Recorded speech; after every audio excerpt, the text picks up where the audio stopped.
At 59 years old, Mike Tyson stands as a symbol of power, trauma, rebirth, and unimaginable pain. The world remembers the knockouts, but few remember the invisible battles he fought when the lights went off. This is not just the story of a heavyweight champion. This is the story of a boy who had nothing, a man who lost everything, and a legend who somehow found the strength to rise again.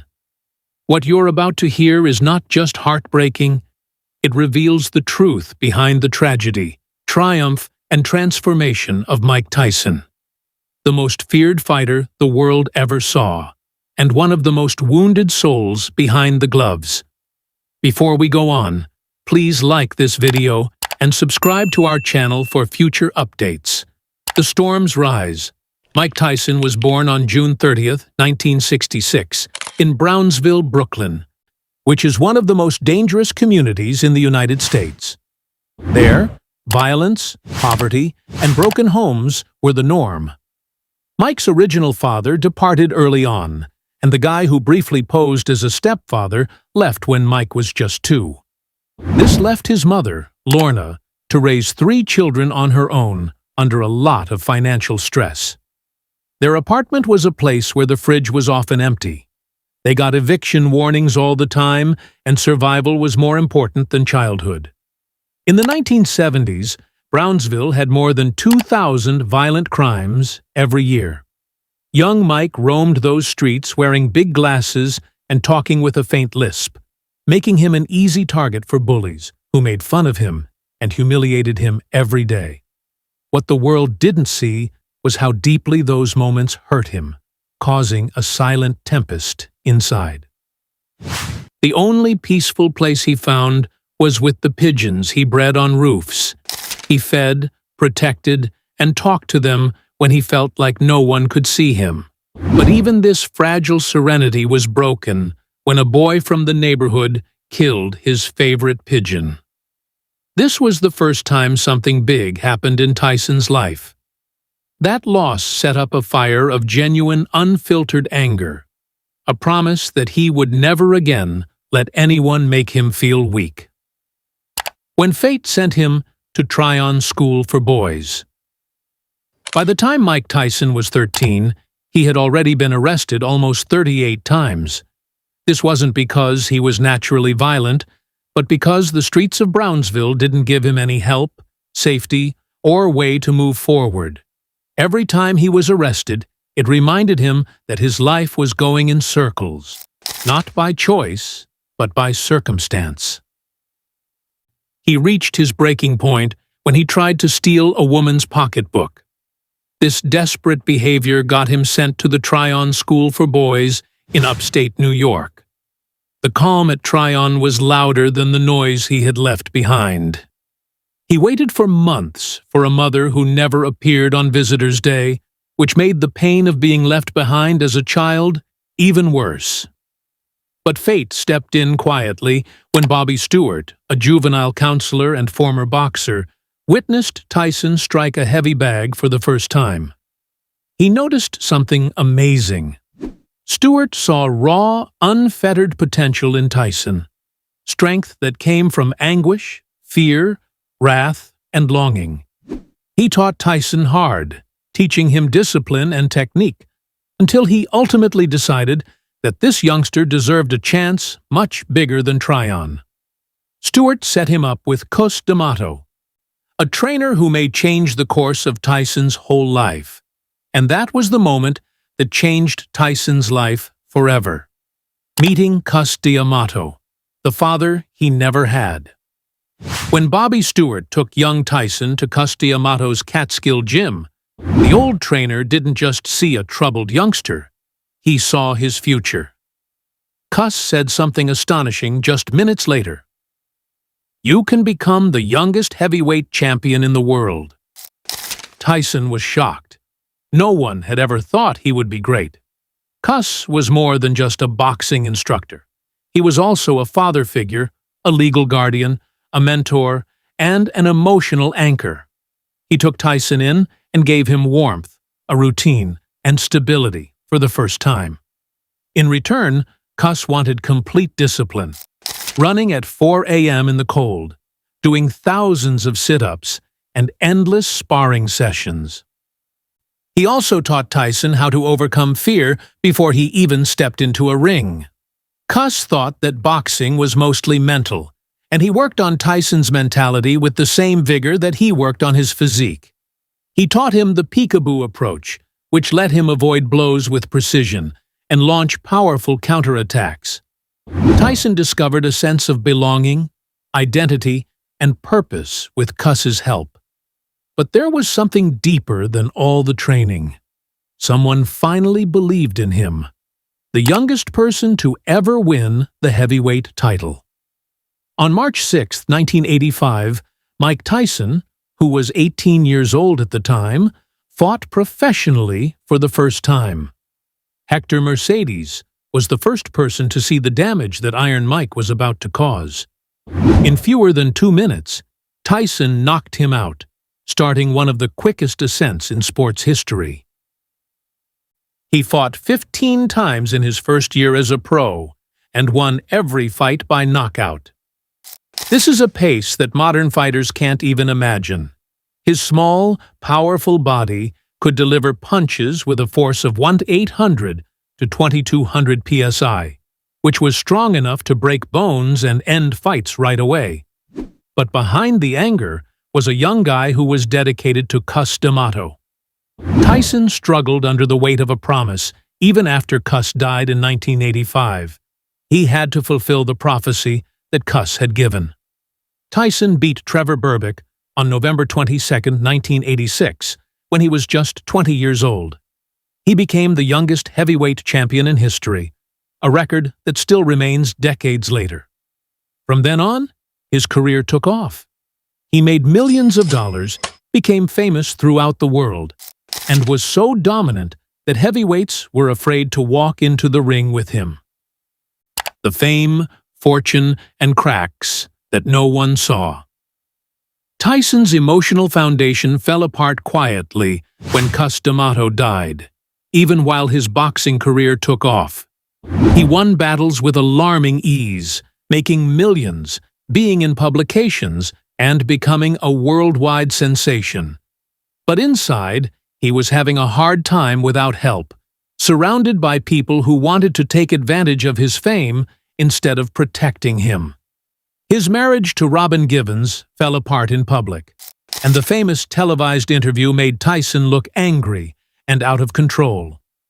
He got involved with Don King, who changed Tyson's mind about the discipline and structure that Cus had instilled in him. Tyson's training sessions grew less regular, and he stopped going for early morning runs and started going out at night. The emotional scars from his childhood, abandonment, loneliness, and fear began to show up again. Tyson later said, "I was scared every fight, scared to lose, scared to fail, Cus." He won belts and made tens of millions of dollars, but without any leadership, he made bad choices, got into legal trouble, and had emotional problems. The world saw Iron Mike collapse on February 11, 1990. Buster Douglas, who was an underdog with 42-1 odds against him, knocked Tyson out in the 10th round. This was not only a loss for Tyson, but also a symbolic collapse of a man who had been winning in the ring but losing in life. That loss was the start of Tyson's darkest time, the fall and the rise. In 1992, Tyson's life took another terrible turn when he was sentenced to 6 years in jail. But he only served 3. He subsequently remarked that as the cell door slammed shut, it seemed like his whole existence was ending. Prison took away all of his distractions, no entourage, no fame, no applauding crowds, and left him alone with his worries, regrets, and sense of self. For the first time, he could think about things instead of acting on them. Tyson read literature about philosophy, history, and religion. He worked out hard, boxing in the prison yard to get his body and mind back in shape. But more crucially, he faced the emotional wounds he had been hiding for years. He had to deal with the version of himself he didn't comprehend when he was alone. The boy who was abandoned, the champion who was admired, and the man who was uncertain about his purpose. When Tyson got out of prison in 1995, people still feared, adored, and judged him. He won back the WBC and WBA titles by beating Frank Bruno and Bruce Seldon, although he said the wins were mechanical and not important. Iron Mike came back to the world, but Tyson wasn't better inside. Prison transformed him. It made him tougher, more modest, and smarter. But it didn't heal the deeper wounds that he still carried with him outside of the ring. Please like this video and subscribe to our channel for future updates: the bite, the bankruptcy, and the breakup. Tyson's life was in shambles by the end of the 1990s. Tyson's 1997 rematch with Evander Holyfield became one of the most stunning events in sports history when Tyson bit Holyfield's ear out of fury. This reckless act cost him $3 million and a suspension. The world called him crazy, unpredictable, and dangerous. Tyson was only breaking from the inside, behind the headlines. Poor money management, manipulation, careless spending, and a total lack of organization led to a slide that appeared impossible to reverse. Tyson made more than $400 million in his career, yet he went bankrupt in 2003 with $23 million in debt. He bought strange creatures, more than 100 expensive cars, and a $2 million gold bathtub, and paid huge salaries to a group of people who were taking all of his money. But the financial disaster was just the tip of the iceberg. Tyson's mental health was getting worse. He fell deeper into depression because of failed romances, addiction problems, and continual public scrutiny. After losing against Kevin McBride in 2005, he softly declared, "I don't have it in my heart anymore." This marked the end of his fighting career in a symbolic way. Tyson was no longer Iron Mike. The world saw a legend fall apart, but he was going through the breakdown of a person who had never learned how to heal. The death of his daughter Exodus, Tyson's daughter Exodus, who was only 4 years old, died in a horrific house accident in May 2009. It was the worst thing that had ever happened to him. Tyson was in Las Vegas when he got the call. He hurried to Phoenix right away, but by the time he got there, it was too late. The pain broke him in a manner that no blow ever could. He subsequently added, "There is no pain on earth that goes deeper than losing a child. I died that day too." He was so sad that he cut himself off from everyone and everything, fought addiction, and stayed away from the world. This unfathomable loss couldn't be avoided by even being famous. The tragedy made Tyson face the fact that life is fragile and that running away from emotional recovery for a long period has implications. Tyson said in interviews that he couldn't look at himself in the mirror without crying for a long period. This was the moment that changed the course of his whole life. It wasn't a knockout or a loss, but a heartache that made him choose between killing himself or starting over. For years, he lived with the memories of his daughter, which made him feel guilty and sad. This tragedy didn't end Tyson's story, but it did make him want to rewrite it. Rebuilding the Man, Mike Tyson's second life. Tyson went through an unexpected and genuinely human change after hitting rock bottom. He got married again, went to therapy, meditated, and thought about himself, slowly putting his life back together. He shed more than 100 pounds, beat his drug addiction, and worked just as hard on his mental healing as he did on his boxing. In 2012, he put on Undisputed Truth, a brutally honest one-man Broadway play in which he talked about his failures, traumas, and regrets in front of thousands of people. People didn't see a monster. They saw a person who had survived. Tyson's weakness impacted how people saw him and made new opportunities possible. Millions of people watched his podcast, Hot Boxin' with Mike Tyson, making it one of the most important places for real, honest conversations. Tyson used discipline, maturity, and strategy to restore his net worth to an estimated $25 to $30 million by investing in cannabis businesses, entertainment, and speaking tours. He realized that family is more important than celebrity, peace is more important than chaos, and wisdom is more important than vanity. Tyson wasn't fighting for approval this time, he was battling for his own sake. This time was not a return to boxing, but a return to life. It showed how strong people can be and how powerful it is to choose to change. Please like this video and subscribe to our channel for future updates. Health at 59. As Tyson got closer to his late 50s, the effects of years of physical hardship were clear. The same physique that used to throw the most feared punches in boxing history now needed to be handled with care. Tyson has long-term back pain, nerve problems, tight joints, and especially sciatica, which can make it hard for him to walk. In 2024, an ulcer flare-up in the middle of a flight caused him to need emergency medical help and made people around the world worry about his health. Doctors told him that the life of an elite boxer was no longer possible. He needed to put longevity ahead of power. Tyson paid attention. He went from training for explosions to doing mobility work, stretching, meditation, and light conditioning. He stopped getting ready for battle and started getting ready for life. Tyson talks candidly about how important it is to get enough rest, drink enough water, be emotionally stable, and respect your aging body. These are things he didn't pay attention to when he was younger. A new legacy. Father, teacher, and guardian.